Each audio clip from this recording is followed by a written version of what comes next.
Pinatalsik sa gitna ng marangyang piging, buntis, at walang saplot na dangal.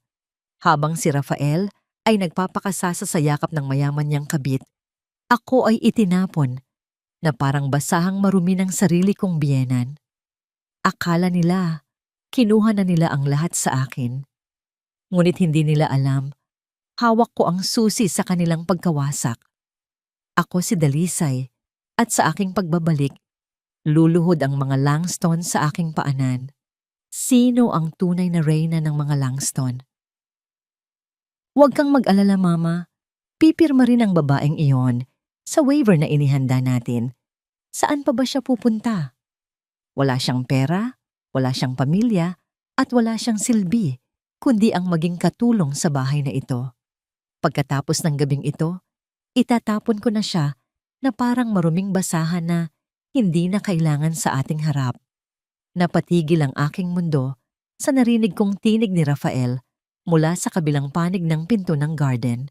Ang boses na dati ay nagpapatahan sa akin sa tuwing ako ay pagod. Ngayon ay tila isang matalas na labaha na humihiwa sa aking pagkatao. Nanigas ang aking mga paa sa malamig na sahig ng kusina. Sa aking kanang kamay, hawak ko ang isang platitong may mainit pang empanada, ang paborito niyang merienda na maingat kong niluto sa gitna ng init ng hapon. Kahit pa sumasakit ang aking likod dahil sa 4 na buwang dinadala ko sa aking sinapupunan.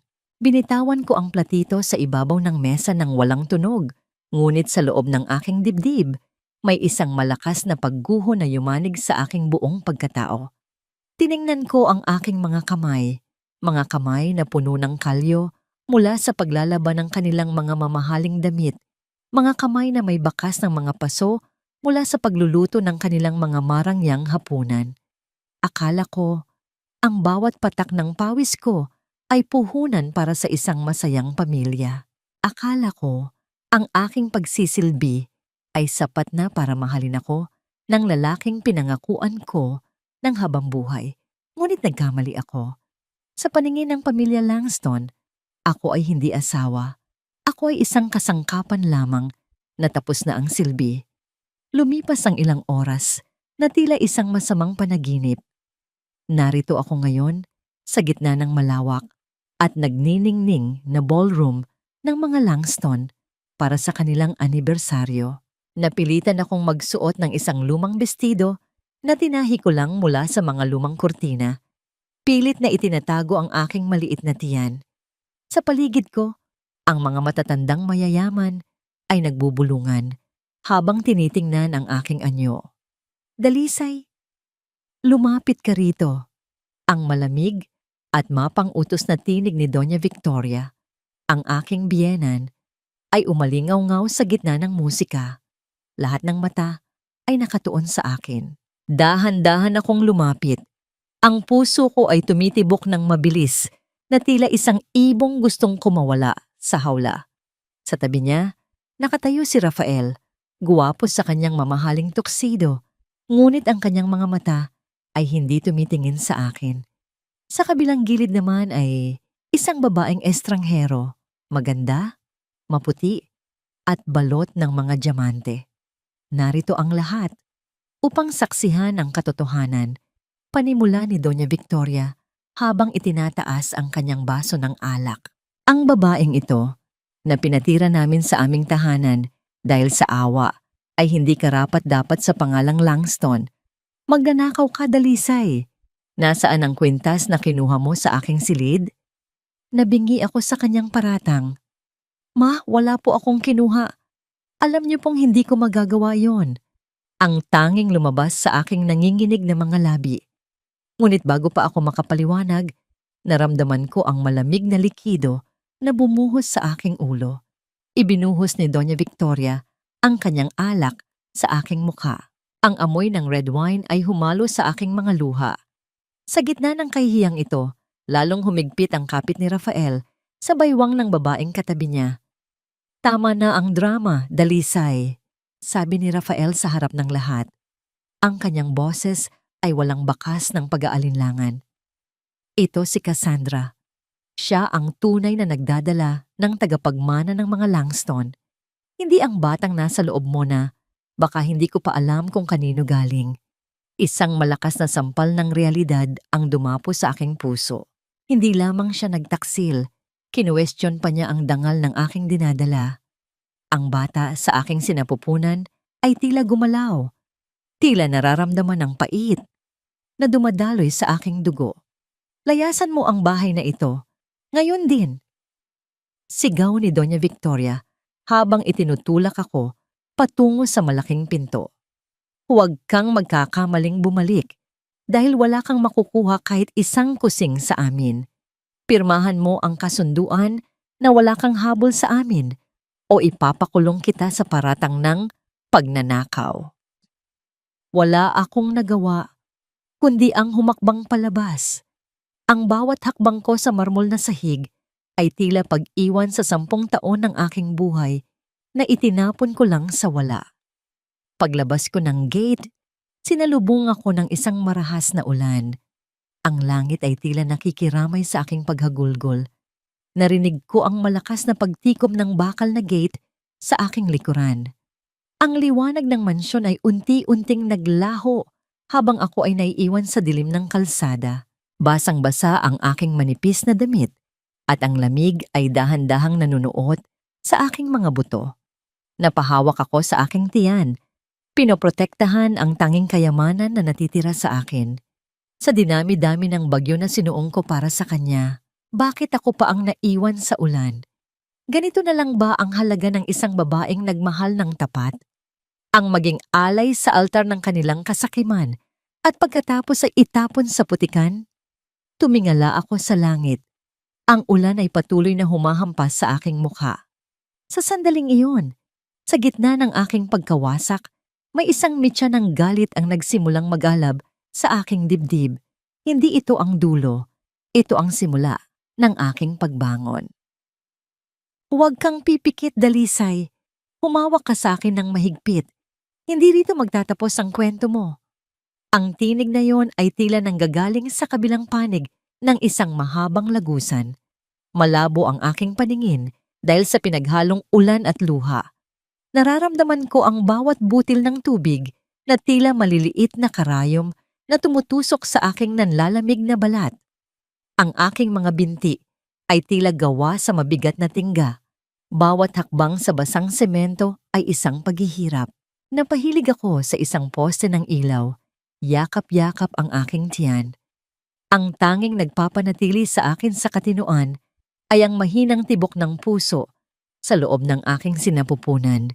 Isang munting buhay na walang malay sa lupit ng mundong naghihintay sa kanya. Akala ko ay doon na ako hihandusay sa madilim na kalsadang iyon, ngunit isang maliwanag na ilaw mula sa isang sasakyan ang tumigil sa aking harapan. Ang pagbukas ng pinto ng sasakyan ay nagdulot ng isang pigil na tunog sa gitna ng ragasan ng ulan. Isang matangkad na babae ang lumabas, payong ang tangan, at mabilis na lumapit sa akin. Dalisay, Diyos ko, anong ginawa nila sa'yo? Ang tinig ni Attorney Elena, ang matapat na abogado at matalik na kaibigan ng yumaong si Lolo Donato, ay puno ng pagkabigla at galit. Hindi ko na nagawang sumagot. Ang lahat ay naging itim. Nabalik lamang ang aking kamalayan nang maramdaman ko ang haplos ng isang mainit at malambot na tuwalya sa aking mga balikat. Wala na ang malupit na hangin at basang damit. Narito ako ngayon sa loob ng isang silid na amoy lavender at bagong timplang tsa. Ang dilaw na ilaw ng lampara ay nagbibigay ng init na matagal nang ipinagkait sa akin sa mansyon ng mga Langston. Uminom ka muna nito, malumanay na sabi ni Attorney Elena habang iniaabot sa akin ang isang tasa. Ang usok mula sa tsaa ay humahalimuyak sa hangin, tila isang mahinahong yakap sa aking nagigimbal na diwa. Tiningnan ko siya, ang aking mga kamay ay nanginginig pa rin habang hawak ang porselanang tasa. Attorney, bakit niyo po ako tinulungan? Wala na po akong maibabayad sa inyo. Kinuha na nila ang lahat, maging ang dangal ko bilang asawa. Umupo si Attorney Elena sa aking tapat. Ang kanyang mukha ay seryoso, ngunit may bakas ng malasakit. Dalisay, matagal na kitang hinahanap. Simula nang mamatay si Donato Langston, alam kong hindi magiging madali ang buhay mo sa kamay ni Victoria. Ngunit may isang bagay kang hindi alam. Isang bagay na sadyang ipinatago sa akin ng iyong lolo Donato hanggang sa dumating ang araw na itaboy ka nila. Kumuha siya ng isang makapal na brown envelope mula sa kanyang bag. Ang tunog ng papel na inilalabas niya ay tila isang hudyat ng bagong yugto. Inilatag niya sa harap ko ang isang dokumento na may tuyong selyo at pirma na pamilyar sa akin. Ang pirma ni Lolo Donato, ang tanging tao sa pamilyang iyon na tumuring sa akin bilang tunay na apo. Ano po ito? Tanong ko, halos pabulong. Ito ang lihim na addendum ng huling habilin ni Donato. Paliwanag ni Elena. Alam ng matanda na si Rafael ay mahina at si Victoria ay sakim. Alam niyang waldasin nila ang kayamanan ng mga Langston sa loob lamang ng ilang taon. Kaya bago siya mamatay, inilipat niya ang kontrol ng Langston Trust Fund at ang lahat ng titulo ng kanilang mga lupain sa isang trustee. Nanlaki ang aking mga mata habang binabasa ang pangalang nakasulat sa ibaba ng dokumento. Ako? Pero, paano? Isa lang akong hamak na manugang na galing sa hirap. Iyon mismo ang dahilan, tugon ni Elena. Sabi ni Donato, ikaw lang ang may pusong tapat at utak na matalas para protektahan ang kumpanya. Ikaw ang itinalaga niyang tagapangalaga. Ang mansyon na tinitirhan nila, ang mga lupang kinatatayuan ng kanilang mga negosyo. Sa ilalim ng batas, ikaw ang may huling say sa lahat ng ito. Pinatira ka lang nila doon, Dalisay, dahil hinayaan mo sila. Ngayong itinapon ka nila, wala na silang legal na proteksyon. Napahawak ako sa aking dibdib. Ang sakit na naramdaman ko kanina ay napalitan ng isang kakaibang pakiramdam. Hindi ito katuwaan, kundi isang mabigat na responsibilidad. Habang iniisip ko ang mukha ni Victoria, nang buhusan niya ako ng alak at ang malamig na mga mata ni Rafael habang ipinagpapalit ako sa iba, unti-unting namuo ang isang matibay na pasya sa aking puso. Hindi ko ito ginusto, attorney, sabi ko. Ang aking tinig ay unti-unting tumitapang. Gusto ko lang silang mahalin, pero tinuruan nila akong maging matigas. Tinuruan nila akong lumaban para sa anak ko. Hinawakan ni Attorney Elena ang aking kamay. Hindi mo lang pag-aari ang kumpanya, Dalisay. Hawak mo ang bawat hininga nila. Isang lagda mo lang. Maari silang magising na wala ng bubong sa ibabaw ng kanilang mga ulo. Tumingin ako sa bintana, kung saan ang ulan ay tila humuhupa na. Ngunit ang baha sa labas ay nananatili pa rin. Ang bawat patak ng tubig sa salamin ay tila nagpapaalala sa akin ng bawat luhang ibinuhos ko para sa mga taong walang utang na loob. Kailan tayo magsisimula? Tanong ko. Ngumiti si Attorney Elena, isang nangiting puno ng lihim na tagumpay. Magpahinga ka muna. Palakasin mo ang iyong katawan at ang bata. Sa ngayon, hayaan muna natin silang magdiwang sa kanilang akalang tagumpay. Hayaan nating isipin nilang nanalo sila. Ngunit sa aking isipan, nakikita ko na ang hinaharap. Ang bawat sentimo na kinuha nila sa aking pagkatao ay babawiin ko ng may kasamang interes. Bawat kalyo sa aking palad ay isang kwento ng katangahan na noon ay tinawag kong pag-ibig. Ngunit ngayon, tinitingnan ko ang mga ito hindi bilang marka ng aking paglilingkod, kundi bilang mga resibo ng utang na kailanman ay hindi nila mababayaran. Habang nakaupo ako sa tapat ng malawak na bintana sa silid ni Attorney Elena, pinagmamasdan ko ang aking sariling mga kamay. Sa ilalim ng maliwanag na sikat ng umaga, kitang-kita ang mga gasgas, ang mga bahagyang pangingitim ng balat sa pagitan ng aking mga daliri at ang tigas ng aking mga palad. Ito ang mga kamay na humawak sa kumpanya ng mga Langston noong muntik na itong gumuho 3 taon na ang nakalilipas. Habang si Rafael ay abala sa paggastos ng pera sa mga bar at pakikipaghalubilo sa mga maling tao, ako ang nananatili sa madilim na opisina hanggang madaling araw. Naalala ko pa ang amoy ng kape na hinaluan ng pagod, ang tunog ng electric fan na tila sumasabay sa pintig ng aking sumasakit na ulo habang tinitingnan ko ang mga luma at magulong record ng kumpanya. Ako ang nag-ayos ng lahat. Ako ang nakiusap sa mga supplier. Ako ang nagpuyat para mahanap ang nawawalang pondo na winaldas ni Rafael.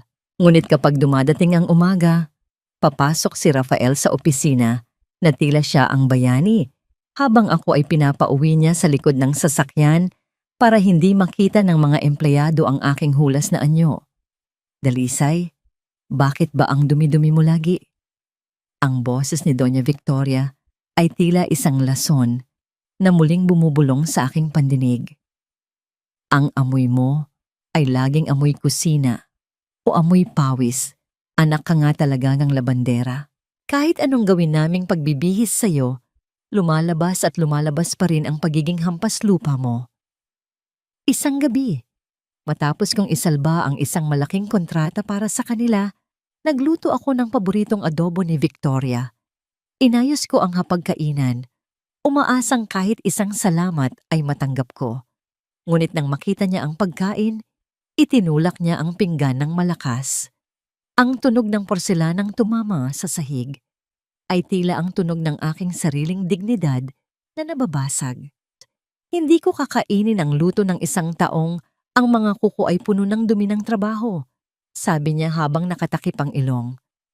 Rafael, pagsabihan mo ang asawa mo. Nakakahiya siya sa mga bisita natin mamaya. At si Rafael, tumingin lang siya sa akin ng may pandidiri bago sumunod sa kanyang ina. Walang salita ng pagtatanggol, walang haplos ng pag-unawa. Doon ko natutunan na sa bahay na yon, ang sakripisyo ay hindi pinahahalagahan.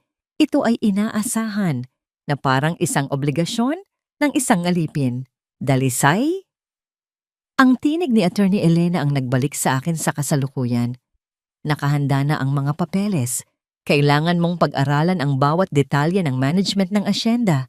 Hindi na sapat ang pagiging masipag. Kailangan mong maging matalas. Tumango ako at kinuha ang makapal na libro ng mga batas at dokumento. Sa bawat pahinang aking binubuklat, nararamdaman ko ang unti-unting pagbabago sa loob ko. Ang dating Dalisay na mahiyaing magsalita ay dahan-dahang natutunaw. Ang bawat pangungutya ni Victoria ay naging gasolina para sa apoy ng aking determinasyon. Hindi na ako ang babaeng tinititigan niyo lang mula sa itaas ng inyong mga hagdan. Bulong ko sa aking sarili. Ang mga kamay na ito na itinuring niyong marumi, ang siyang kukuha sa lahat ng inyong kinatatayuan. Sa kabilang bahagi ng lungsod, sa mansyon ng mga Langston, alam kong abala sila sa paghahanda para sa kanilang susunod na malaking party. Iniisip nilang ang pag-alis ko ay ang pag-alis ng isang pabigat. Hindi nila alam, ang pag-alis ko ay ang paghugot ng huling matibay na haligi ng kanilang bahay. Habang nag-aaral ako, narinig ko ang mahinang pagkatok ni Elena sa pinto. May dala siyang isang sobrang puti na may tatak ng bangko. Nagsimula na ang unang hakbang, sabi ni Elena nang may makahulugang ngiti. Ipinadala na ang notice of default sa mansyon. Dahil sa ilalim ng pangalan mo, ang guarantee ng kanilang huling utang at dahil hindi ka na bahagi ng kanilang pamilya, binawi na ng bangko ang kanilang credit line. Isinara ko ang libro. Ang katahimikan sa loob ng silid ay napalitan ng isang malakas na pintig ng kaba at pananabik. Nai-imagine ko ang mukha ni Victoria kapag binasa niya ang sulat na yon sa gitna ng kanyang marangyang almusal. Ang pait ng kahapon ay nagsisimula ng maging tamis ng paghihiganti. Ngunit ito ay simula pa lamang. Gusto kong makita silang unti-unting mawalan ng hangin, gaya ng pagkakait nila sa akin ng pagkakataong huminga sa loob ng 10 taon.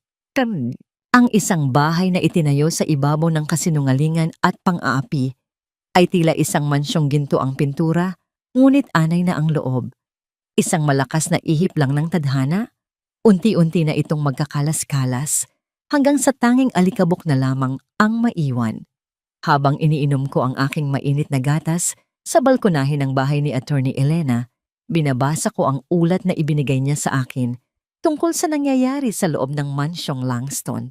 Hindi ko kailangang naroon para makita ang kaguluhan. Sapat na ang mga balitang nakakarating sa akin para mabigyang buhay sa aking isipan ang unti-unting pagguho ng kanilang mundo. Isang buwan na ang nakalilipas mula nang itapon nila ako sa ulan.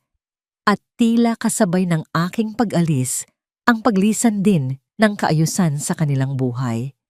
Sa loob ng mansyong yon, ang umaga ay hindi na nagsisimula sa halimuyak ng bagong luto at masustansyang almusal. Wala na ang dalisay, na gumigising ng 4:00 ng madaling araw para siguraduhing ang kape ni Victoria ay may tamang timpla ng tamis at pait. Ngayon, ang maririnig na lamang ay ang matitinis na sigaw ni Victoria sa mga bagong katulong na hindi tumatagal ng higit sa 1 linggo. Ang bawat baso na hindi maayos ang pagkakalinis at ang bawat sulok na may alikabok ay nagiging mitya ng kanyang walang katapusang galit. Ngunit ang pinakamalaking tinik sa lalamunan ni Victoria ay si Cassandra. Ang babaeng ipinalit sa akin ni Rafael ay tila isang porselanang manika.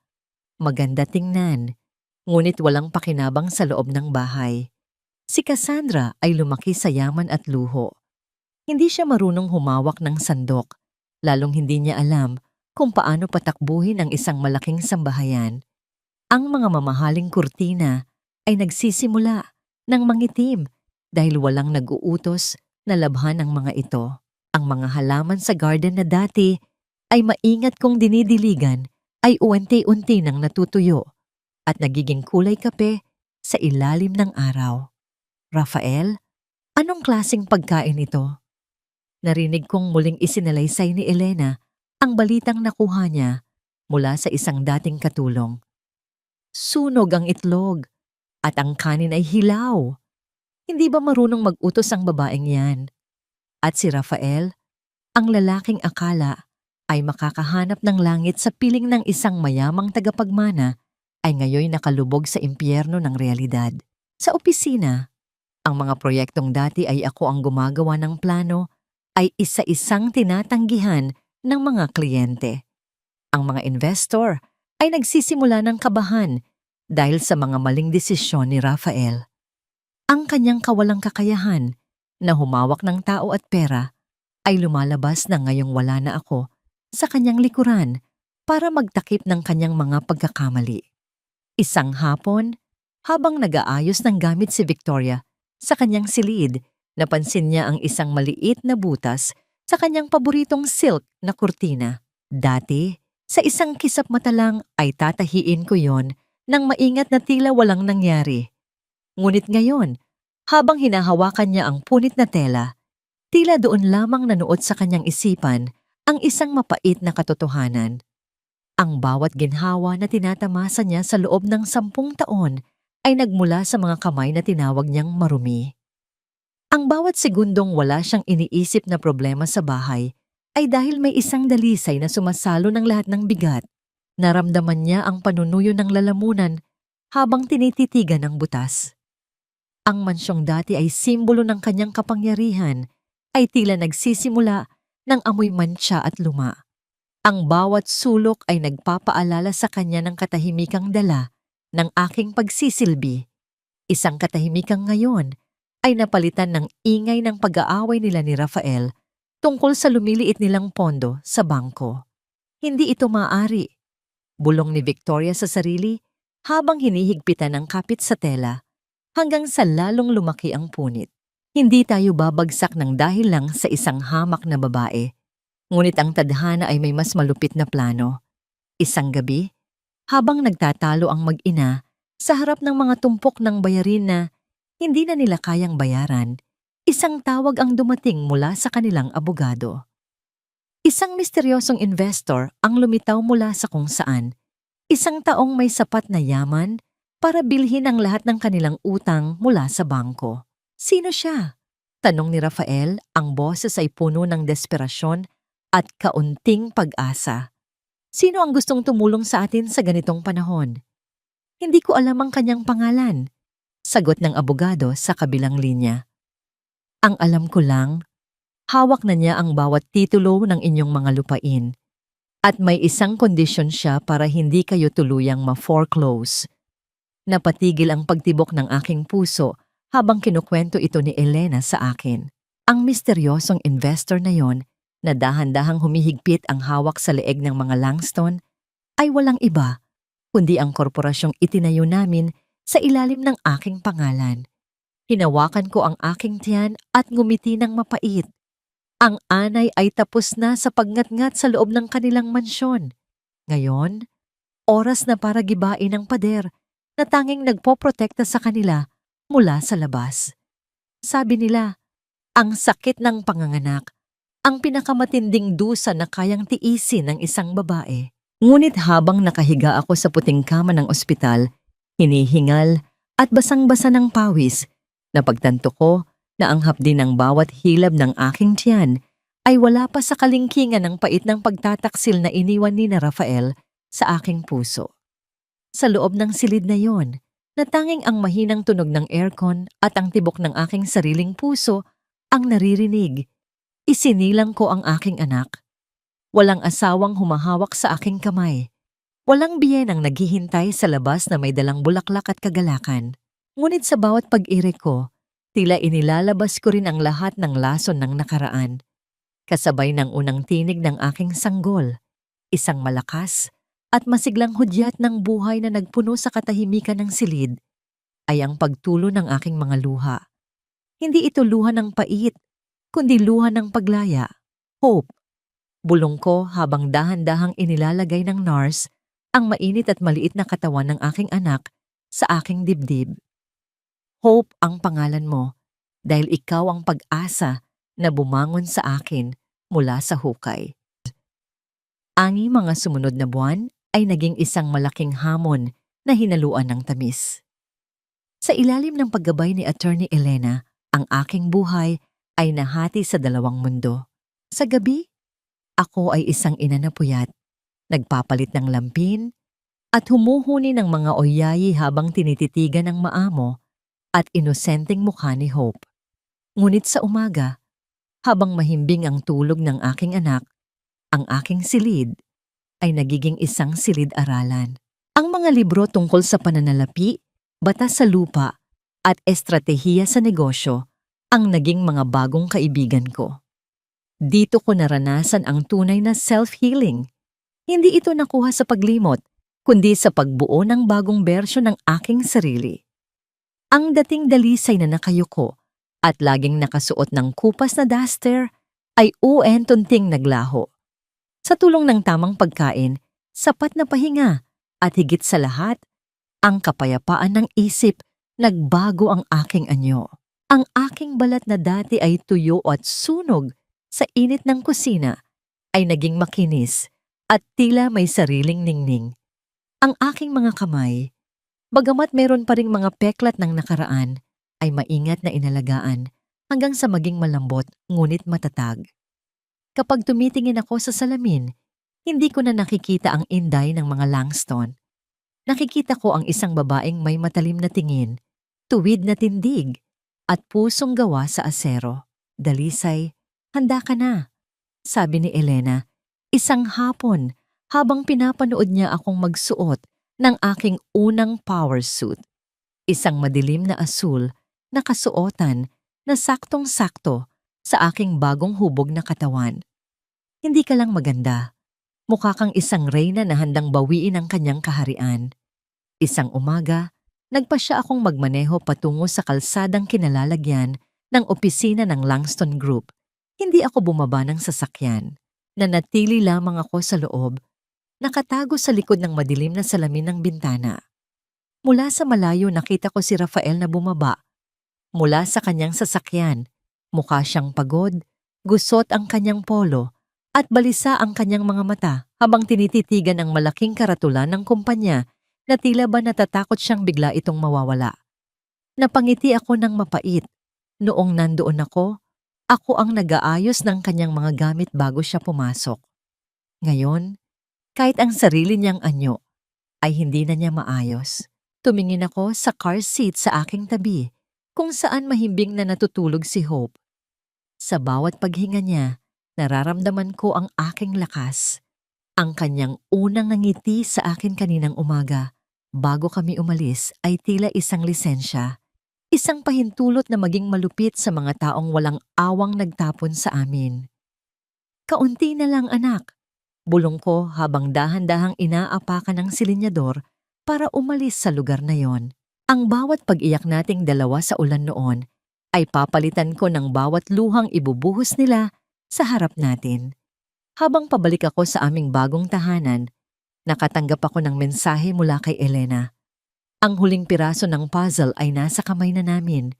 Ang bawat utang ng mga Langston ay formal na nang nalipat sa ilalim ng aking korporasyon. Sila ay nakatayo na ngayon sa lupang hindi na nila pag-aari. Sa loob ng gusaling ako na ang may-ari at humihinga ng hangin na may presyong kailangan na nilang bayaran. Ang karma ay hindi laging dumarating na may kasamang kidlat at kulog. Minsan, dumarating ito sa anyo ng isang tahimik na bahay, isang bakanteng hapagkainan, at ang malamig na katotohanan na ang bawat taong akala mo ay kaibigan ay mga anino lamang na naglalaho kapag wala na ang ilaw ng iyong kayamanan. Sa loob ng mansyong Langston, ang hangin ay hindi na amoy, sariwang bulaklak at mamahaling pabango. Ngayon, ang bawat sulok ay may amoy ng alikabok at pagkabulok.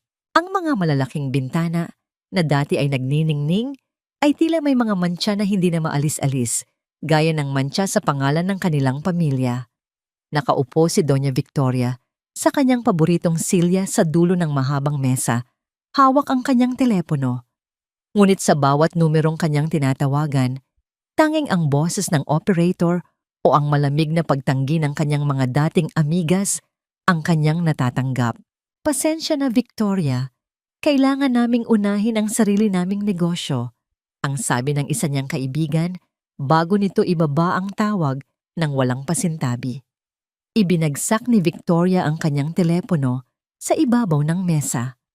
Ang tunog ng plastik na tumama sa matigas na kahoy ay umalingaw-ngaw sa malawak at tahimik na silid. Walang lumapit na katulong para tanungin kung ayos lang siya. Wala nang dalisay na agad ay magdadala ng baso ng tubig para pakalmahin ang kanyang loob. Ang mga huling katulong ay umalis na rin nitong nakaraang linggo dahil 3 buwan na silang hindi napapasahod. Pumasok si Rafael sa silid. Ang kanyang buhok ay gulo-gulo at ang kanyang mga mata ay mapula dahil sa puyat at alak. Mama, kailangan na nating ibenta ang asyenda sa Batangas. Iyon na lang ang natitirang paraan para mabayaran ang interest sa bangko.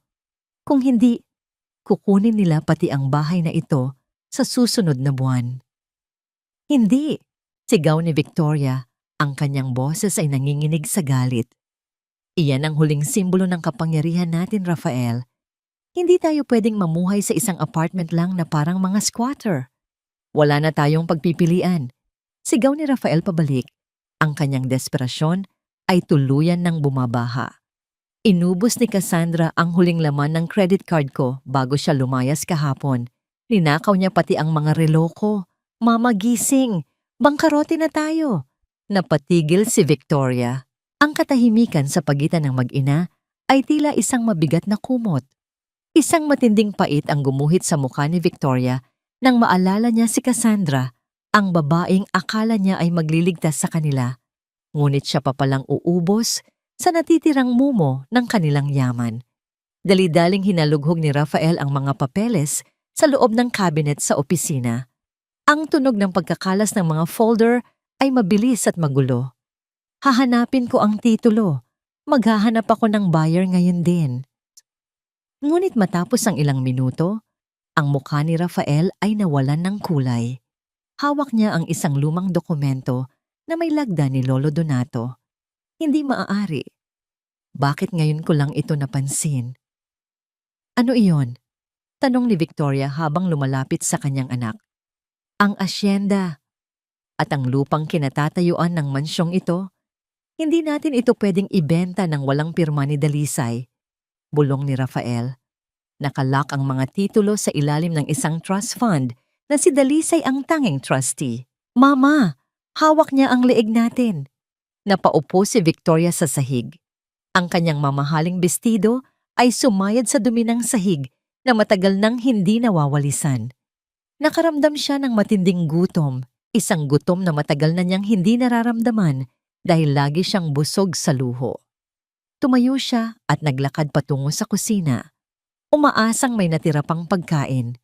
Binuksan niya ang refrigerator, ngunit tanging ang amoy ng panis na gatas ang sumalubong sa kanya. Sa ibabaw ng counter, nakita niya ang isang platitong may latak ng malamig na kanin at isang piraso ng tuyong isda. Ang mismong pagkaing madalas niyang ibigay kay Dalisay noon bilang parusa. Sa tindi ng gutom, kinuha ni Victoria ang kanin gamit ang kanyang mga daliri at isinubo ito. Ang bawat nguya niya ay may kasamang luha ng kahihiyan. Ito ang lasa ng karma. Ang lasa ng pagkaing itinuring niyang basura ay siya na ngayong bumubuhay sa kanya. Habang nagdurusa ang mga Langston sa loob ng kanilang madilim na palasyo, ako naman ay nakaupo sa loob ng isang malambot na leather seat sa likod ng aking sasakyan. Pinagmamasdan ko ang mga gusali ng Makati habang binabagtas namin ang daan patungo sa isang tanyag na hotel. Isang puting sobre ang inabot sa akin ni Attorney Elena. Handa na sila, Dalisay. Ang bangko ay nagpadala na ng formal na paanyaya para sa isang secret meeting. Akala nila ay isang mayamang investor ang makakaharap nila para isalba sila sa utang. Gusto kong makita ang mga mukha nila kapag nalaman nilang ang tagapagligtas na inaasahan nila ay ang taong pinakakinasusuklaman nila, sabi ko habang tinititigan ang aking refleksyon sa maliit na salamin. Ang aking suot na perlas ay nagniningning, tila simbolo ng aking muling pagkabuo mula sa ilalim ng dagat. Nakarating kami sa hotel. Ang amoy ng mamahaling pabango at ang malamig na hangin ng lobby ay sumalubong sa akin habang papaakyat ang elevator. Nararamdaman ko ang mabilis na pintig ng aking puso. Hindi dahil sa takot, kundi dahil sa pananabik. Ang pintuan ng penthouse suite ay bumukas ng walang ingay. Sa loob, nakita ko ang dalawang anino na nakaupo sa gitna ng malawak na silid. Nakatalikod sa akin habang nakatingin sa magandang tanawin ng lungsod. Sila ay sina Victoria at Rafael, may hawak na baso ng tubig, naghihintay sa kanilang huling pagkakataon. Good evening! Ang aking tinig ay matatag, malamig, at puno ng awtoridad na tila isang hudyat ng paghuhukom. Dahan-dahang lumingon ang dalawa. Ang tunog ng pagbagsak ng baso mula sa kamay ni Rafael at ang pagkabasag nito sa sahig ay ang tanging ingay na bumasag sa katahimikan. Akala niyo ba ay ganoon kadaling ibaon sa limot ang isang buhay na inyong niyurakan? Akala niyo ba ay mananatili akong nakalubog sa putik habang kayo ay nagpapakasasa sa kayamanang hindi naman sa inyo? Ang boses ko ay hindi sumisigaw, ngunit ang bawat salitang lumalabas sa aking mga labi ay tila malamig na hangin na nagpapatigil sa pagdaloy ng dugo ni Rafael at Victoria.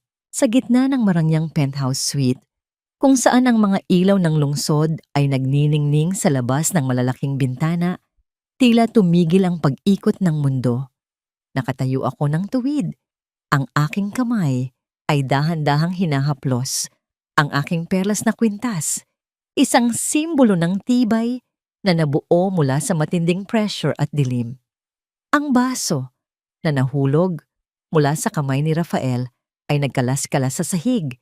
Ang mga piraso ng kristal ay kumalat sa makapal na karpet na tila mga bituing bumagsak. Nanatili siyang nakatulala. Ang kanyang bibig ay bahagyang nakabukas at ang kanyang mga mata ay pilit na inuunawa kung ang babaeng nasa harap niya ay ang Dalisay na dati niyang inaapi. Di Dalisay Ang tanging lumabas sa nanginginig na labi ni Rafael, "Paanong... Bakit ikaw ang narito?" Si Doña Victoria naman ay dahan-dahang tumayo mula sa kanyang kinauupuan. Ang kanyang mukha na dati ay puno ng pagmamataas ay kakikitaan ngayon ng matinding takot na pilit niyang itinatago sa likod ng isang galit na anyo. Ang kanyang mga daliri ay mahigpit na nakakapit sa gilid ng mesa. Tila ba yun na lamang ang nagpapanatili sa kanya para hindi tuluyang manghina. "Anong klaseng palabas ito?" sigaw ni Victoria. Bagamat ang kanyang boses ay pumiyok sa gitna ng katahimikan. "Saan ka kumuha ng perang pambayad sa hotel na ito? Nagnakaw ka ba ulit? Rafael, tawagan mo ang mga pulis. Ang hampas lupang ito ay pumasok dito para pagtawanan tayo." Ngumiti ako ng bahagya, isang ngiting walang init, isang ngiting puno ng pait at tagumpay. Lumakad ako patungo sa kanila. Ang tunog ng aking mga takong sa sahig ay tila isang martilyo na tumatama sa kabaong ng kanilang mga pangarap. Inilapag ko ang isang itim na folder sa ibabaw ng mesa. "Basahin niyo," sabi ko sa mahinahong tono. "Huwag kayong mag-alala, Victoria. Hindi ako nagnakaw. Ang lahat ng nakasulat diyan ay resulta ng bawat patak ng pawis ko na binaliwala niyo sa loob ng 10 taon. Ang bawat sentimong utang niyo sa bangko, ang bawat titulo ng lupa na isinanglan niyo para lang mapanatili ang inyong peking dangal. Lahat ng iyon ay pag-aari ko na ngayon." Dali-daling binuksan ni Rafael ang folder. Ang tunog ng mabilis na paglipat ng mga pahina ay ang tanging ingay sa silid. Habang binabasa niya ang mga dokumento, unti-unting nawawalan ng kulay ang kanyang mukha hanggang sa maging kasing puti na siya ng papel na hawak niya. "Hindi ito maaari. Ang D Gold Holdings. Ikaw ang may-ari nito?" Bulong ni Rafael habang tinititigan ang aking pangalan bilang sole proprietor. "Dalisay, ang lahat ng utang namin, hawak mo na? Mula sa bubong ng mansyong tinitirhan nyo hanggang sa lupang kinatatayuan ng inyong kumpanya." Tugon ko habang diretsong nakatingin sa mga mata ni Victoria. "Lahat ng yun ay akin na. At narito ako ngayon para sabihin sa inyo ang inyong mga opsyon. Maari kayong lumayas ng kusa sa loob ng 48 oras o hayaan niyong ang mga sheriff ang kumuha sa inyo sa harap ng lahat ng inyong mga kapitbahay. Wala kang karapatan!" Sigaw ni Victoria habang sinusubukang abutin ang aking buhok. Ngunit mabilis na humarang si Attorney Elena at ang aking mga security. "Inampun ka lang namin. Pinakain ka namin. Utang mo sa amin ang buhay mo." "Utang?" Natawa ako ng bahagya, ngunit ang tunog ng aking tawa ay tila isang hagupit. "Victoria, sa loob ng 10 taon ako ang nagluto, naglaba at nag-ayos ng buhay niyo ng walang sahod. Sa loob ng 10 taon, ang talino ko ang nagligtas sa kumpanya niyo habang winawaldas ng anak mo ang pera sa mga babae niya. Kung may utang man dito, kayo iyon. At narito ako para maningil ng may kasamang interes." Biglang lumuhod si Rafael sa aking paanan. Ang kanyang mga luha ay nagsimulang pumatak sa aking mga mamahaling sapatos. Ang tunog ng kanyang paghikbi ay tila isang nakakaawang musika sa aking pandinig. "Dalisay, patawarin mo ako. Alam kong nagkamali ako. Pero isipin mo ang bata, yung anak natin. Para sa kanya, ibalik mo sa amin ang mansyon. Magbabago ako. Pangako." Naramdaman ko ang matinding hapdi sa aking puso nang banggitin niya ang aking anak. Ang lalaking ito na kumuwestiyon sa dangal ng aking dinadala noon, ngayon ay ginagamit ang bata para sa kanyang sariling kapakanan. Dahan-dahan kong inilayo ang aking paa mula sa kanyang kapit. "Huwag mong gamitin ang anak ko para isalba ang sarili mo, Rafael." Sabi ko, ang boses ko ay puno ng puot. "Ang batang yon ay wala ng ama simula noong gabing itinapon niyo kami sa ulan. Ang batang yon ay buhay dahil sa akin, hindi dahil sa pangalan mong nabubulok na." Tumingin ako sa kanilang dalawa sa huling pagkakataon. Ang 2 taong dati ay tinitingala ko bilang aking pamilya. Ngayon ay tila maliliit na insekto na lamang sa aking paningin. Hindi ako narito para magpatawad. Ang huling sabi ko bago tumalikod. Narito ako para siguraduhin na mararamdaman nyo ang bawat segundong hirap na ipinaranas nyo sa akin. Habang naglalakad ako palabas ng suite, narinig ko ang histeryosong sigaw ni Victoria at ang desperadong pagtawag ni Rafael sa aking pangalan. Ngunit hindi ako lumingon. Sa labas, ang dilim ng gabi ay hindi na nakakatakot. Ang bawat ilaw ng lungsod ay tila mga sulo na tumatanglaw sa aking landas tungo sa ganap na hustisya. Ganito na lang ba ang katapusan nila? Ang mamakaawa sa taong itinuring nilang basura? O mayroon pa silang itinatagong alas na hindi ko pa nakikita? Ang dangal na itinayo sa ibabaw ng mga kasinungalingan ay tila isang kastilyong buhangin. Maaari itong magmukhang matibay sa ilalim ng sikat ng araw, ngunit sa oras na humalik ang unang alon ng katotohanan, wala itong magagawa, kundi ang maglaho at mabalot ng limot. Kinabukasan, ang bawat pahayagan sa bansa at ang bawat screen ng mga cellphone ay naglalaman ng iisang balita. Ang pamilya Langston, ang pamilyang itinuturing na simbolo ng yaman at kapangyarihan sa lipunan, ay pormalan ng idineklarang bangkarote. Ngunit hindi lang iyon. Kasabay ng kanilang pagbagsak sa pananalapi ay ang paglantad ng kanilang mga lihim na transaksyon at ang pekeng marangyang buhay na matagal na nilang ipinaparada. Ang palabas na maingat nilang inalagaan ay tuluyan ng gumuho sa harap ng madla. Habang nakaupo ako sa aking opisina, pinapanood ko sa telebisyon ang mga ulat ng media na nakapalibot sa labas ng kanilang mansyon. Nakita ko ang mga tauhan ng bangko na naglalagay ng mga yellow tape sa malaking gate. Ang mga taong dati ay yumuyukod sa kanila, ngayon ay kumuha ng litrato at nagtatawanan sa kanilang kinasapitan. Sa loob ng mansyon, ang ingay ng pag-aaway ni Rafael at Cassandra ay umabot hanggang sa kalsada. Ang tunog ng mga maleta na inihuhulog sa hagdan ay tila mga dagok sa natitirang pagkatao ni Rafael. Hindi ka pwedeng umalis, Cassandra, ang hiyaw ni Rafael na puno ng desperasyon. Sabi mo mahal mo ako. Sabi mo sabay nating palalaki ng bata. Mahal? Ang tinig ni Cassandra ay puno ng pangungutya habang mabilis niyang isinasara ang kanyang mamahaling bag. Rafael, huwag kang maging tanga. Minahal ko ang pangalan mo at ang perang akala ko ay marami ka. Ngayong wala ka ng kahit isang kusing at pati ang mansyong ito ay kukunin na sa'yo. Anong gagawin ko rito?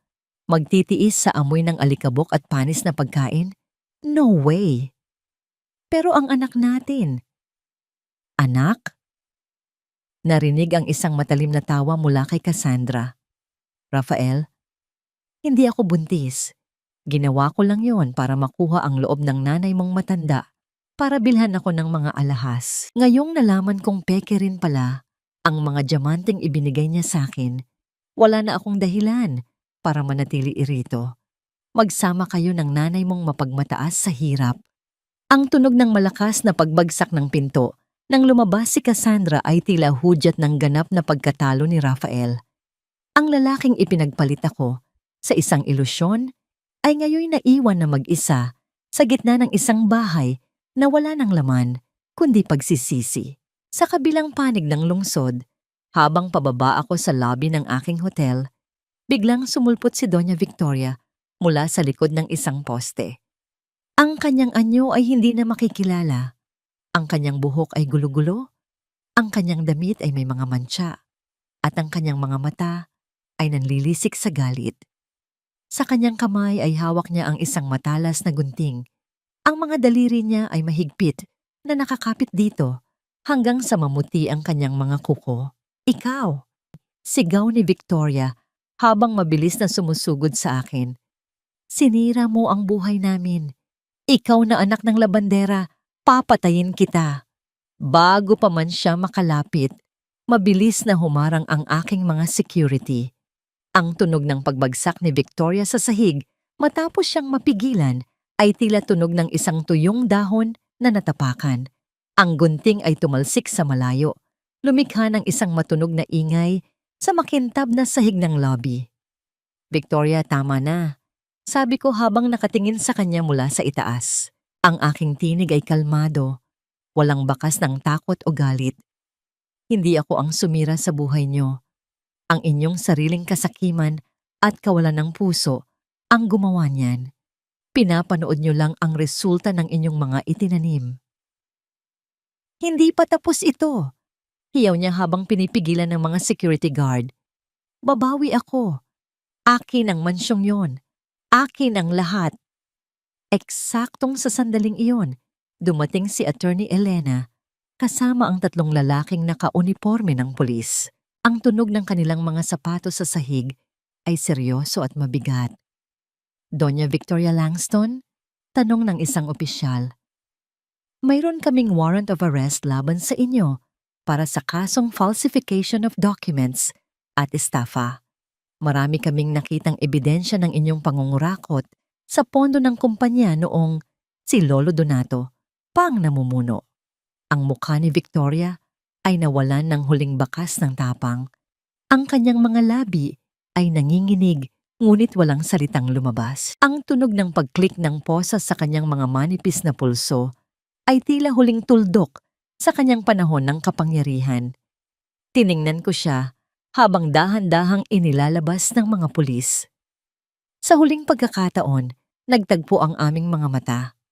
Wala akong naramdamang saya sa kanyang pagbagsak, tanging isang malalim na pakiramdam ng katarungan. Ang babaeng dati ay itinuturing kong hari at reyna ng aking mundo. Ngayon ay tinitingnan ko na lamang bilang isang paalala na ang lahat ng masama ay may hangganan. Dalhin niyo na siya, mahinahong utos ng pulis. Habang pinapanood ko ang pag-alis ng sasakyan ng pulis, naramdaman ko ang isang mahinang sipa mula sa aking tiyan. Isang paalala mula kay Hope na tapos na ang baha. Ang hangin ay nagsisimula ng maging sariwa at ang langit ay unti-unti nang nagbubukas para sa isang bagong umaga. Ngunit alam kong hindi pa tapos ang lahat. May isang tao pang kailangang humarap sa kanyang sariling impyerno, si Rafael. Ang lalaking sumira sa aking puso ay kailangan pang makita kung ano ang nawala sa kanya ng tuluyan. Ang bawat haligi ng tahanang ito ay saksi sa aking pagluha. Ngunit ngayon, ang bawat sulok nito ay magiging saksi sa aking pagbawi. Hindi sapat na makuha ko ang mga titulo at dokumento. Kailangan kong makita ang paglisan ng mga aninong nagdulot ng dilim sa aking buhay. Ang sikat ng araw ay pilit na sumisilip sa malalaking bintana ng mansyong Langston, ngunit tila wala na itong ningning na maidudulot sa loob. Ang mga pader na dati ay puno ng mga mamahaling painting ay puro bakas na lamang ng mga pako at alikabok. Naririnig ang bawat kalansing ng mga gamit na isinisilid sa mga kahon at ang bawat hila-hila ng mga sako sa sahig. Ang mga sheriff at mga tauhan ng kumpanya ko ay abala sa pag-imbentaryo ng bawat piraso ng kasangkapan na ngayon ay nasa ilalim na ng aking pangalan. Sa gitna ng kaguluhan, nakita ko si Rafael. Nakaupo siya sa sahig ng dati naming sala, nakasandal sa isang bakanteng pader. Ang kanyang buhok ay hindi na maayos ang pagkakaayos. Ang kanyang polo ay may mantsa ng natapong kape at ang kanyang mga mata ay tila mga balon ng kawalan. Malayo ito sa imahe ng lalaking mapagmataas na nagtaboy sa akin noon. Nang makita niya akong naglalakad papasok, dahan-dahan siyang tumayo. Ang kanyang mga tuhod ay nanginginig at tila hindi kayang pasanin ang bigat ng kanyang sariling pagkatalo. Dalisay, ang kanyang boses ay paos at halos pabulunging. Nandito ka na pala para panoorin ang aming pag-alis. Hindi ako sumagot. Nanatili akong nakatayo ng tuwid.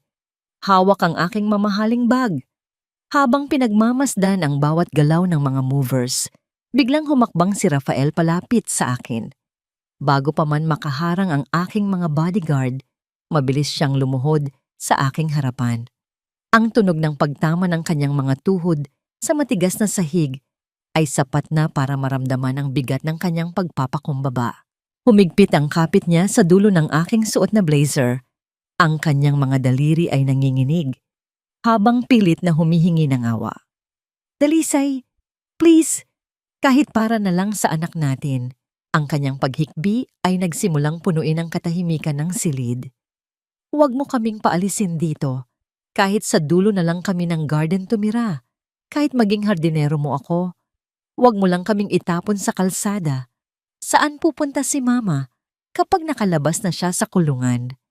Isipin mo ang pinagsamahan natin.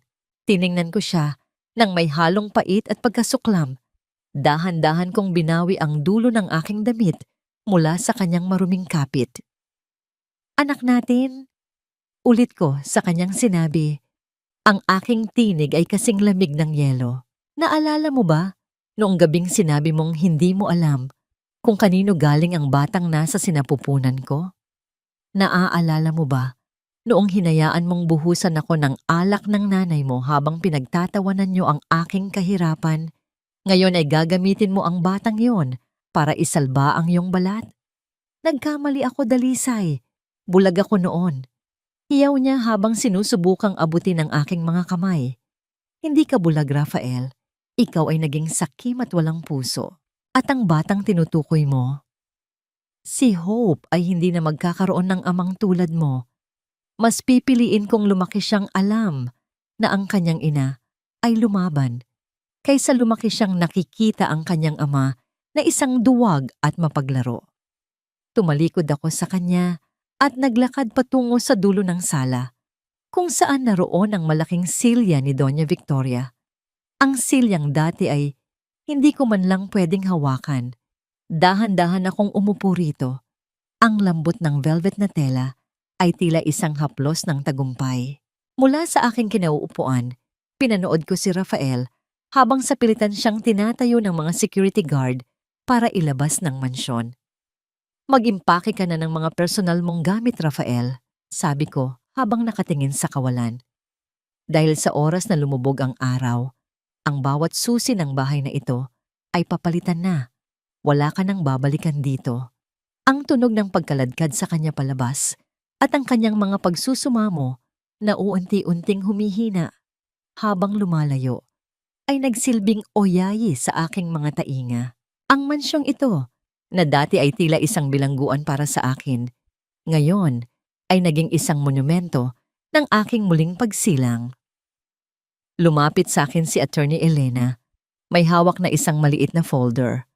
Dalisay, tapos na ang lahat ng paglilipat. Ngunit bago tayo matapos, may isang bagay pa akong kailangang sabihin sa iyo. Isang lihim na natuklasan ko habang sinusuri ang mga lumang records ni Donato.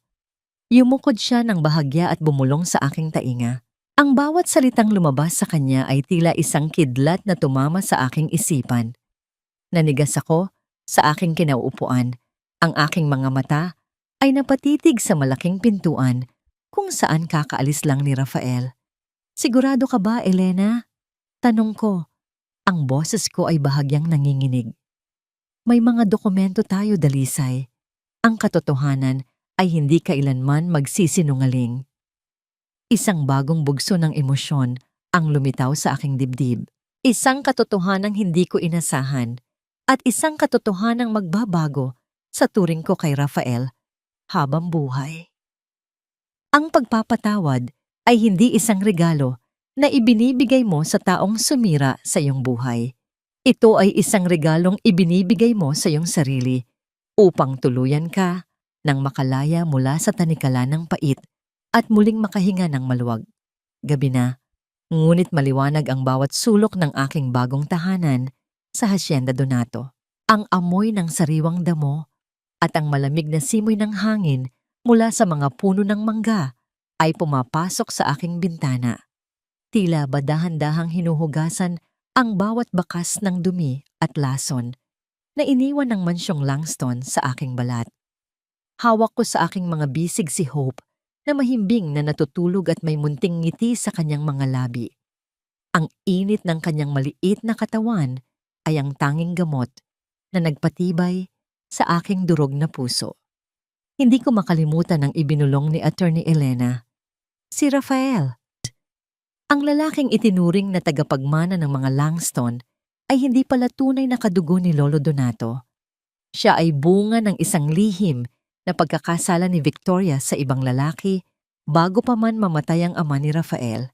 Alam iyon ni Lolo Donato at iyon ang dahilan kung bakit sa akin niya ipinagkatiwala ang lahat.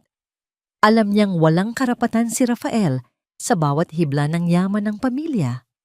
Ang katotohanan ito ay tila isang huling sampal ng tadhana sa mapagmataas na mukha ni Victoria. Kinabukasan, nagpa siya akong dalawin si Rafael sa pansamantalang kulungan kung saan siya naroroon habang hinihintay ang pagdinig sa kanyang mga kaso ng pangungurakot. Ang silid ay mabaho, amoy luma, at amoy pawis.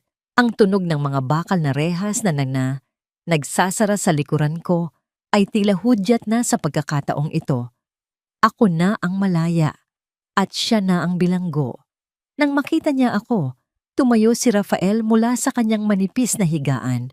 Ang kanyang anyo ay tila isang multo, maputla, lubog ang mga mata at puno ng takot. Wala na ang mamahaling tuksido, wala na ang bango ng tagumpay.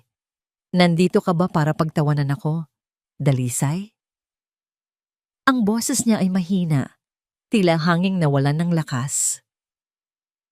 Narito ako para ibigay sa iyo ang huling piraso ng katotohanan na nararapat mong malaman, sabi ko, habang pinapanatili ang distansya sa pagitan namin. Rafael, alam ni Lolo Donato ang lahat. Alam niyang hindi ka niya tunay na apo. Alam niyang anak ka ni Victoria sa ibang lalaki. Nanigas si Rafael. Ang tunog ng kanyang mabilis na paghinga ay ang tanging ingay na pumuno sa maliit na silid. Ang kanyang mga mata ay nanlaki at unti-unting nanginig ang kanyang buong katawan hanggang sa mapaupo siya muli sa sahig. Ang huling haligi ng kanyang pagkatao, ang kanyang pangalan, ay tuluyan ng gumuho. Kaya huwag kang magtaka kung bakit sa akin na napunta ang lahat. Pagpapatuloy ko. Hindi dahil sa swerte, kundi dahil sa katapatan.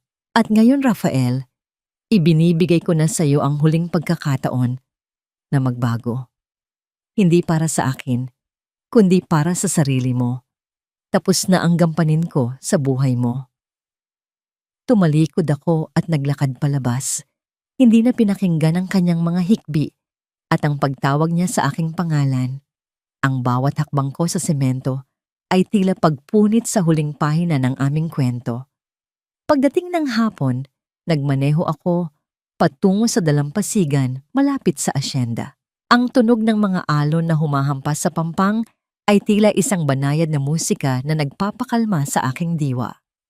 Ang hangin ay maalat at sariwa, nagdadala ng pangako ng isang bagong simula. Inilabas ko mula sa aking bulsa ang aking lumang wedding ring.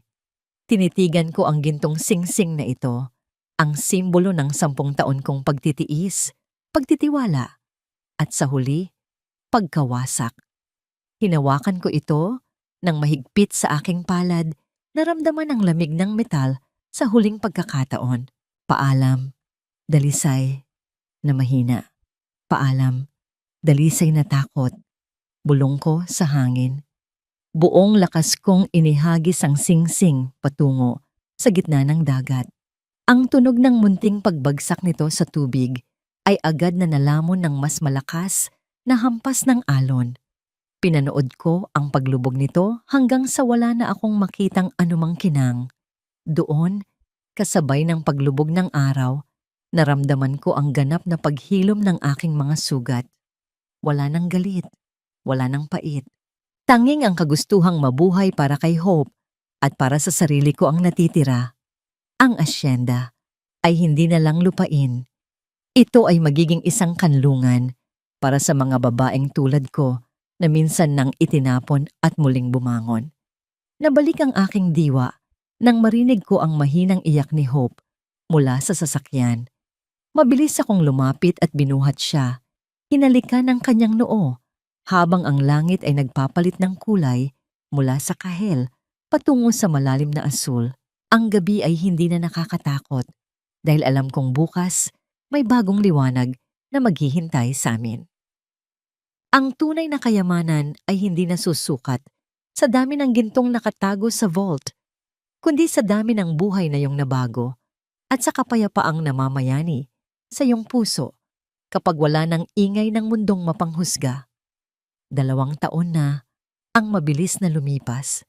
Ngayon, ang bawat paggising ko sa umaga ay hindi na sinasalubong ng takot o ng boses na nambubulyaw.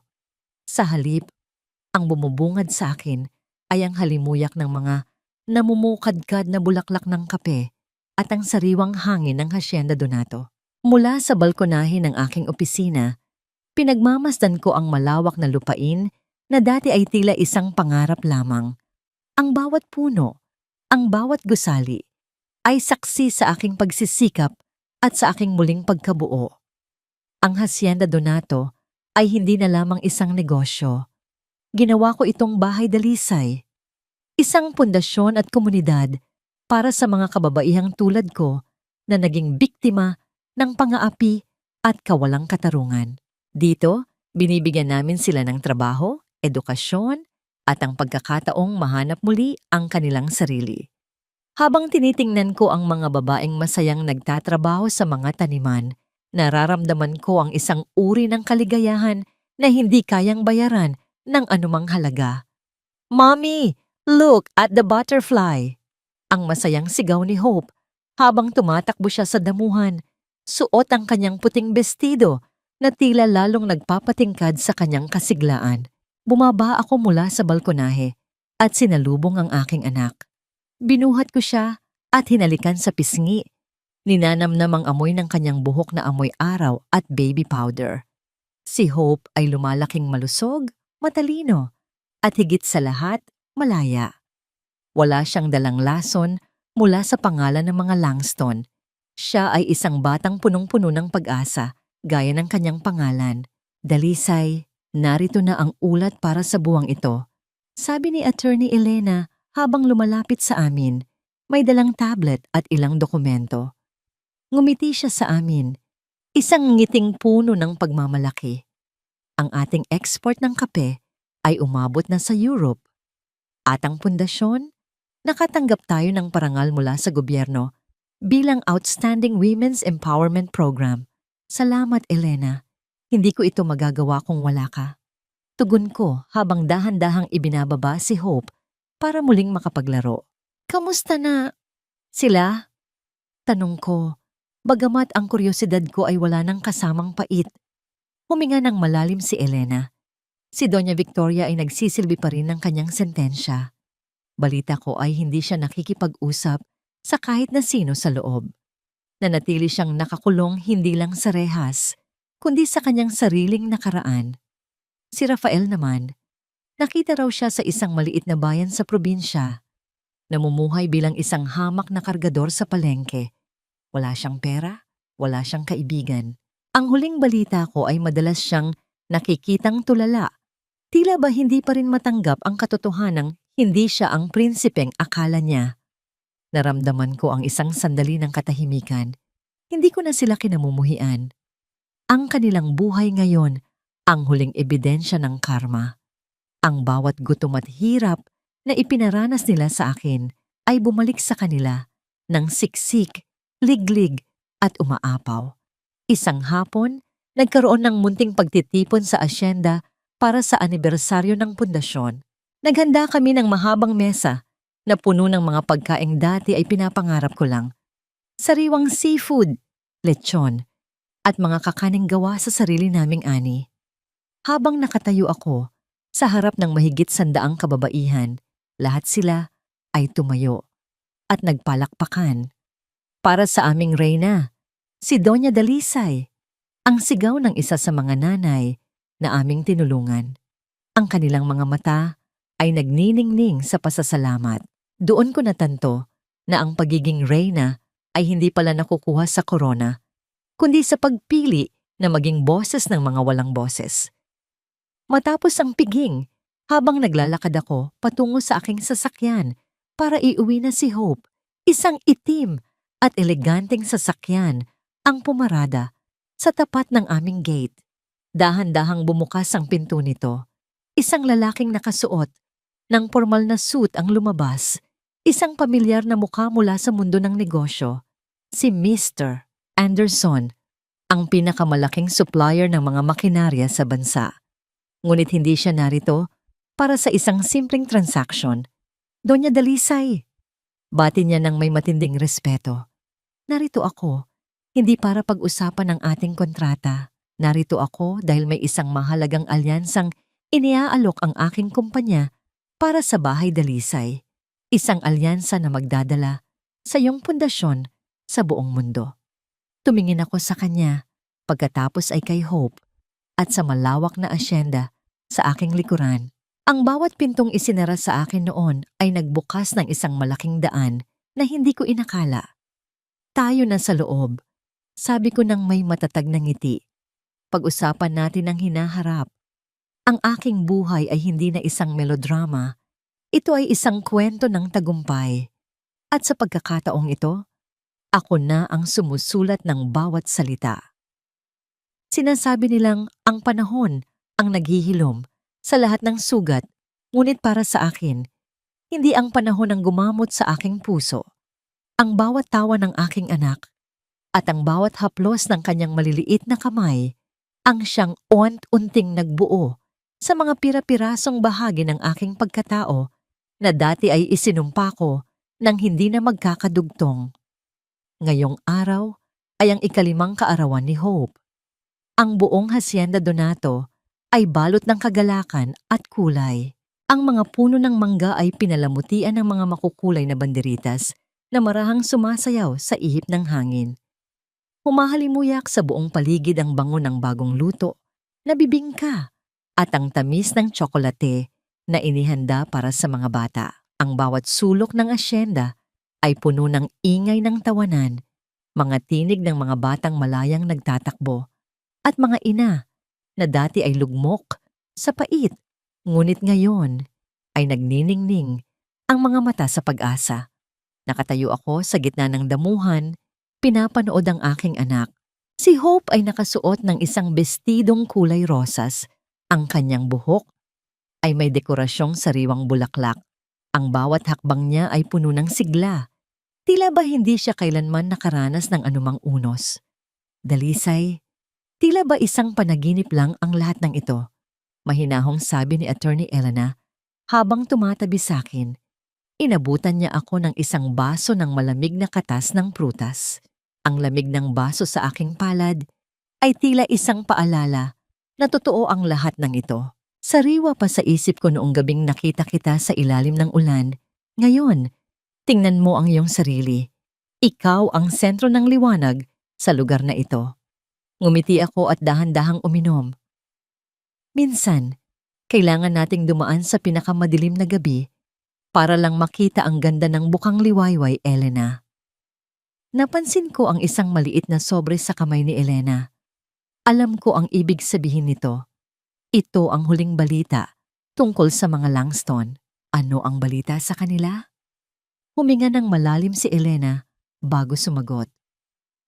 Si Doña Victoria ay tuluyan ng nanghina sa loob ng bilangguan.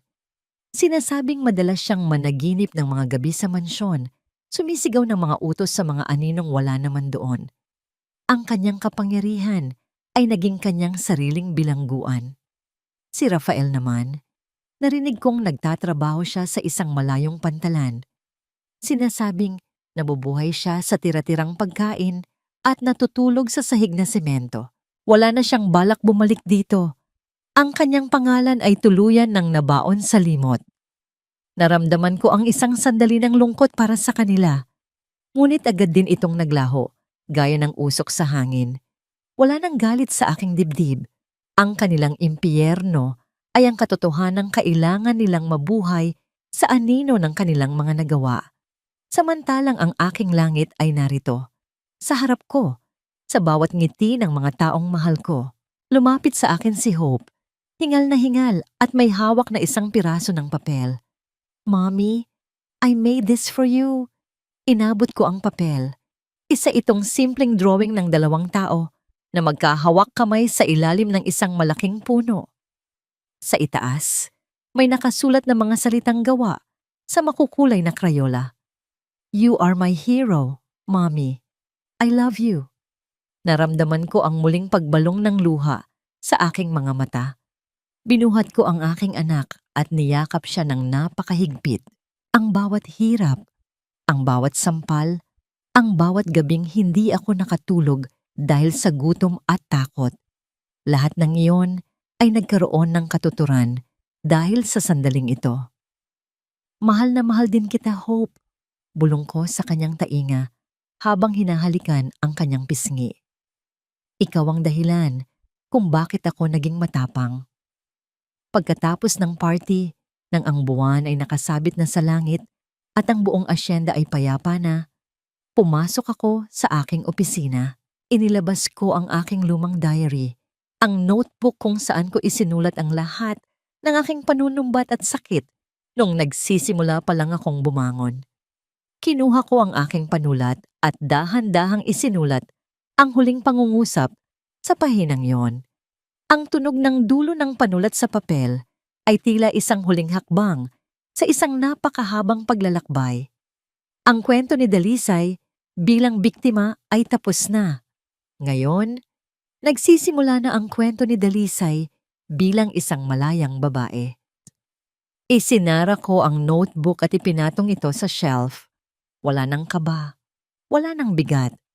Ang tanging nararamdaman ko ay ang malalim na kapayapaan na tanging ang isang taong tunay na nakapagpatawad sa sarili ang makakaramdam.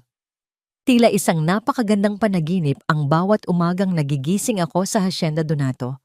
Ang sikat ng araw na tumatama sa aking mukha ay hindi na nagdadala ng pangamba, kundi ng isang mainit na yakap mula sa tadhana. Sa aking tabi, dahan-dahang nag-uunat si Hope. Ang kanyang maliliit na hikab ay tila himig ng kapayapaan na bumabalot sa aming tahanan. Wala na ang amoy ng luma at madilim na mansyon. Ang tanging nananatili rito ay ang halimuyak ng mga sariwang bulaklak at ang bango ng bagong timplang kape na nagmumula sa ibaba. Tumayo ako at lumapit sa malaking salamin. Ang babaeng nakatingin sa akin ay hindi na ang mahiyaing Dalisay na nakayuko at laging humihingi ng paumanhin. Ang aking mga mata ay may kislap ng isang taong nakatawid sa pinakamalalim na dagat ng hirap at nakarating sa dalampasigan ng tagumpay. Ang aking mga balikat ay tuwid. Pasa ng responsibilidad ng daan-daang kababaihan sa bahay Dalisay, ngunit hindi ito mabigat. Ito ay aking karangalan. Narinig ko ang mahinang pagkatok ni Attorney Elena sa pinto. Dalisay, handa na ang lahat para sa pagbubukas ng ating bagong paaralan sa asyenda. Maraming bata ang naghihintay sa iyo. Susunod na ako, Elena. Tugon ko ng may ngiti. Bago ako bumaba, muli kong tiningnan ang isang maliit na litrato sa aking mesa. Isang lumang clipping ng balita tungkol sa huling hatol kay Victoria Langston. Sinasabing doon na siya sa loob ng ospital ng bilangguan mamamalagi dahil sa kanyang tuluyang pagkawala sa sariling katinuan. Ang bawat ginto at perlas na dati ay kanyang sinasamba ay wala ng halaga sa mundo ng kanyang mga anino. Si Rafael naman ay nananatiling isang alaala ng isang maling desisyon. Narinig kong hindi na siya muling nagpakita sa lungsod. Tila ba tuluyan ng nilamon ng kahihiyan ang kanyang pagkatao. Hindi ko na sila tinitingnan ng may galit. Ang galit ay isang uri ng pagkakatali sa nakaraan at ako ay matagal nang malaya. Ang kanilang karma ay hindi ang aking tagumpay. Ang aking tagumpay ay ang makitang masaya ang aking anak at ang makitang may pag-asa ang bawat babaeng humihingi ng tulong sa akin. Dahan-dahan kaming bumaba ni Hope sa malawak na hagdanan ng asyenda. Ang tunog ng aming mga hakbang ay tila isang ritmo ng kagalakan. Sa labas, sinalubong kami ng mga ngiti ng mga manggagawa at ng mga ina na aming tinutulungan. Ang bawat "Salamat, Doña Dalisay" ay tila isang awit na nagpapatunay na ang bawat patak ng aking luha noon ay may katumbas na ligaya ngayon. Lumapit kami sa malaking puno ng mangga kung saan nagtitipon-tipon ang mga bata.